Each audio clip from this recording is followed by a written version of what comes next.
This is Hannibal here from thehannibaltv.com, coming at you with my weekly review of the points I find interesting in Dave Meltzer's Wrestling Observer newsletter as we head in to WrestleMania coming up. So there's a lot of news. But before that, don't forget May 6th. Great North Wrestling returns to Ottawa. Tickets at ticketweb.ca right now. It's going to be a huge event. I'll start with the WWE news. Oh, and by the way, Kevin Sullivan, who is managing the Blood Hunter on that event, is doing a live Great North Wrestling podcast this Sunday at 7 p.m. right here on the Hannibal TV. As far as the WWE SmackDown and Hall of Fame taping in LA, there is 14,393 tickets sold so far. I find it interesting they're doing the Hall of Fame right after the SmackDown because the Hall of Fame tends to go long and be kind of dragged out sometimes. So it's like the fans are gonna have a long night sitting through both of that. But you know what? I'm going to watch it and do a live stream of me watching along with you guys for anyone that wants to do that for that show. Stand and Deliver, which is the NXT special, is going to happen April 1st, also from LA at the same arena. 6,678 tickets out for that right now. And it's going to be at 9 a.m. LA time, which is crazy.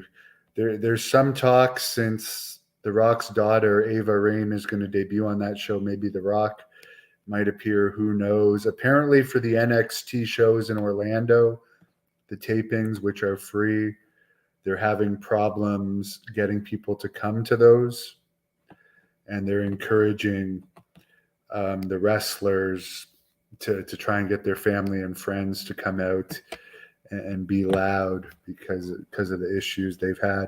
I did watch an NXT show. I did a watch along a few weeks ago. And honestly, other than the Jinder Mahal versus Braun Breaker match, it was very hard to watch. And like it was almost torturous to watch. So I would do a watch along with you guys for that Stand and Deliver. I probably will.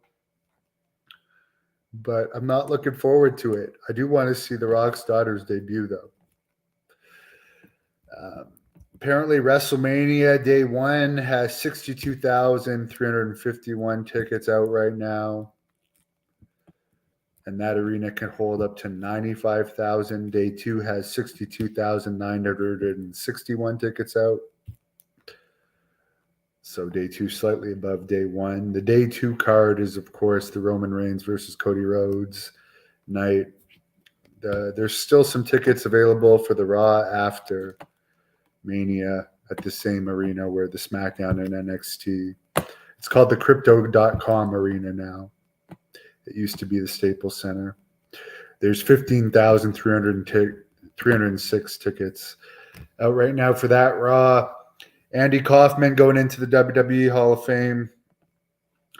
Alexa Bliss has skin cancer.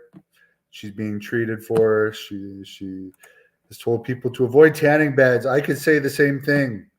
I've been treated for skin cancer as well due to using tanning beds. One of the negative parts about wrestling, definitely don't use tanning beds.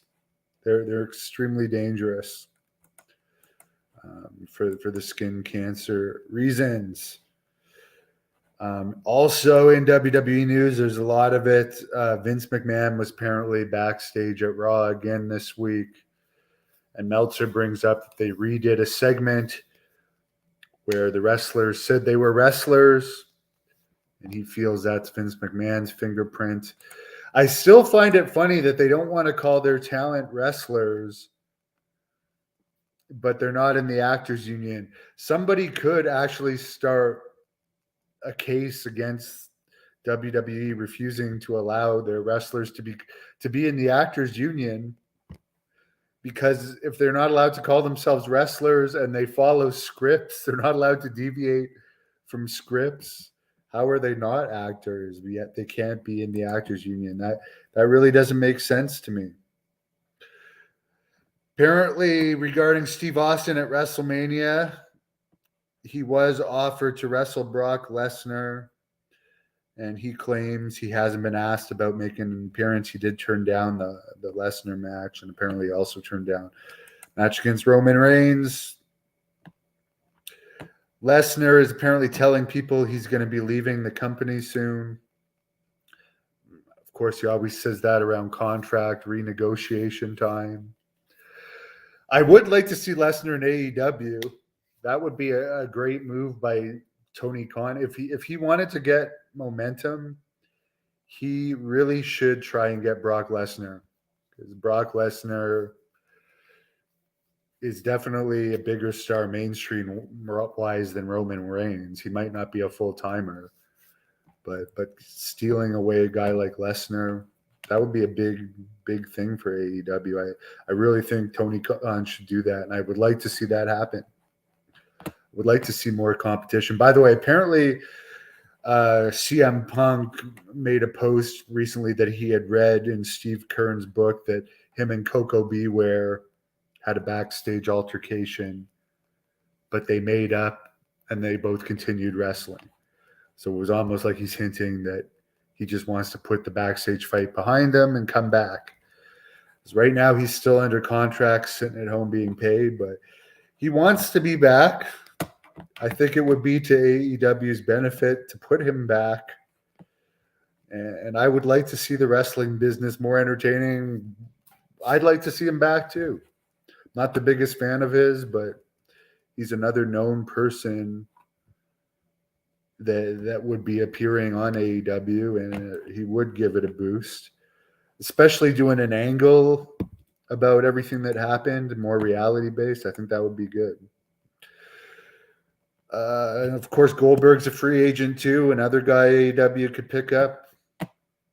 Dynamite did a 0.33 rating this week. NXT did a 0.12 rating. By the way, Dynamite had about 4,000 fans from Independence, Missouri. Raw did a 0.55 rating from St. Louis for 11,500 fans. It's noteworthy that both Logan Paul and Roman Reigns were on that Raw show. SmackDown had 8,400 paid from Kansas City and did a 0.59 rating.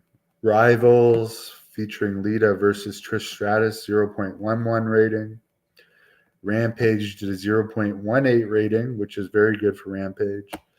Impact did its typical 0.01 rating.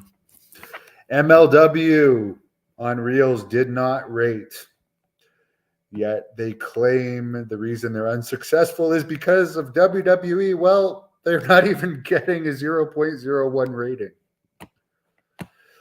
Maybe they should put that lawsuit money that keeps getting thrown out of court into the company, instead of trying to blame other people for the company not being exactly at a high point right now.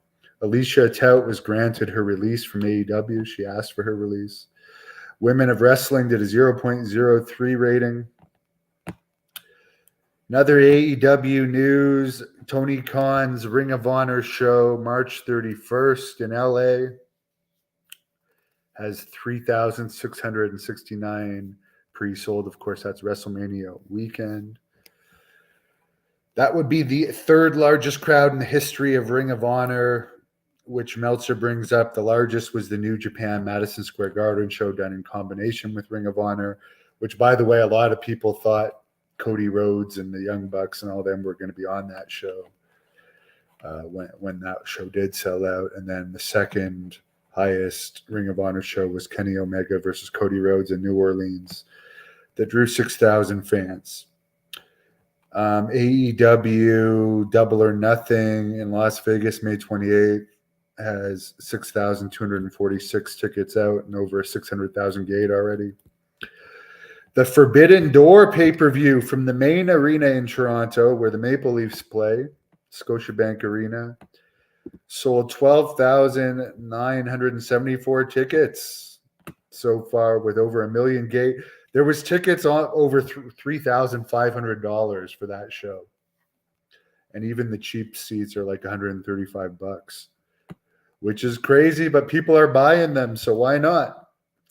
It is interesting to note that the last time WWE went to Toronto, they only ran the minor hockey arena and had only around 7,000 tickets sold. Apparently, the July 14th AEW show in Regina that was originally going to be a Rampage, has now been changed to a Saturday night show, July 7th. And it's going to be a TV taping, which makes people think that this AEW Collision show might be a third television show for the company. It's noteworthy that the next Saturday they're in Calgary at the famous Saddle Dome, which would make sense going to an 18,000 seat arena, that might be turned into a TV taping too. Another note that might indicate CM Punk might be brought back to AEW. Like, he's still being paid by them. It's not like he's gone. They're just not releasing him. That apparently the All Out Labor Day show might be moved from the Now Arena to the larger United Center. UFC 286 in London, March 18th, drew 7,588 fans with a gate of 8,580,000. Now, it's noteworthy that the fight of the night bonuses were still $50,000. So they had a gate of almost 9 million. And the fight of the night bonuses are still in the 50,000. So with inflation, with how much people are paying for UFC tickets now, they still don't want to increase the fighter bonuses, which is brutal. Yes, spray tan is much better. I would recommend that to people. Mop Shop, how is my fasting going? Well, I'm almost at 24 hours. I'm about 21 or 22 hours into the fast. I'm extremely hungry. That is for sure. But you know what? I'm trying to get into better shape. I've recently got my strength back up. But I weighed myself yesterday, 5 hours into the fast. I was 276 pounds. It's not like I just want to clear my system out. You're supposed to actually fast very often. It's actually good for your body to remove damaged cells and so forth. But also, the last time I did a fast was 2.5 years ago. And I was smoking weed still at that time on occasionally. I've stopped smoking weed quite a while ago now. And it helped. It really helped. So this time I'm doing it. I just drank this whole thing of water to help deal with the hunger. But yeah, it's going to be you know what? I'll stay positive. It's going to be a fun couple of days. Not eating anything till Sunday at 4:30 p.m. Shock wants to see Adam Lust versus Roman Reigns. You know what? Honestly, I would like to wrestle Roman Reigns. I'd be lying if I said I wouldn't want to wrestle Roman Reigns. Jamie, have I tried to get Nails for an interview? No, but I am going to actually contact Sid today, who said he was going to do one and has been putting it off. So if Sid doesn't agree to it soon, I'll look into some other people for that part of my budget that I was saving for Sid. But by the way, I am going to be posting a bunch of interviews from John Paz over the next few days, including Kevin Sullivan deep diving on Super Brawl 2, an interview with Matt Morgan. Vince Russo deep dive onto SummerSlam 97, a Sam Adonis interview, a Tyrus interview, NWA champion, an interview with La Rosa Negra, Black Rose. Mike saying I look good. Yeah, well, it's a big wrestling match coming up in Ottawa, May the 6th. And you know what? Great North Wrestling, summer 2023. We're going to try and run regular events under new executive vice president Jack Kilby. We're going to give it a shot. Go full force into it. So we don't have the big TV deal, so we're going to rely on fan support. So if you guys want to see Great North Wrestling go, come out and support us May 6th in Ottawa. And I appreciate all the fan support on the Hannibal TV as we near we're almost at 360,000 subscribers, which is amazing. And I appreciate all you guys. Thank you for watching the Hannibal TV. Please like this video if you enjoyed it and click the subscribe button to not miss any of our latest shoot interviews, match videos, or news updates. Follow us on Twitter